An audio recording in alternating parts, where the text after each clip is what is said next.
May mga alaala sa buhay na kahit gaano pa katagal ang lumipas, ay mananatili sa puso. Ito ang kwento ng pinakamasakit at hindi ko malilimutang araw sa buhay ko. Setyembre 21, 2013, ang araw na nawala ang pinakamamahal kong Papa Jenny, ang aking lolo. Siya ay masayahin, palabiro, at punong-puno ng pagmamahal para sa kanyang mga apo, lalo na sa akin.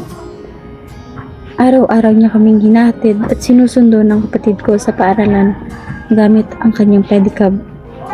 Isang araw, bumili pa ako ng scramble para bigay sa kanya.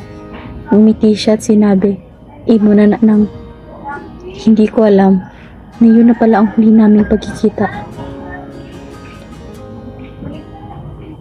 Isang hapon, ang tito ko ang sumundo sa amin.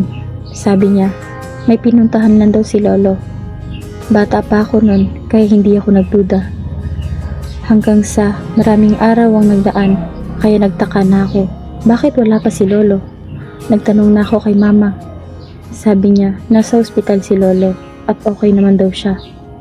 Kaya nabuhayan ako. Hanggang sa ang araw na hindi namin inaasahan. Ang araw na hindi ko na pala siya makikita. Umuwi si mamang umiiyak at sumisigaw ng, "Papa ko! Papa ko!" Ulit-ulit na sinasabi ng mama ko. Doon ko naintindihan. Wala na ang lolo ko. Isang araw bago siya ilibing, napaaga ang aking gising. Lalabas sana ako nang may bigla akong makitang imahe. Nakala ko ay hindi ko na makikita. Si lolo pala. Nakangiti siya. Suot ang paborito niyang damit. Na para bang sinasabi niyang okay na siya. Tatawagin ko sana si mama, ngunit paglingon ko ay wala na siya. Mahigit isang dekada na rin ang lumipas. Ngunit ang ngiti ng lolo ko ay hindi ko pa rin malilimutan.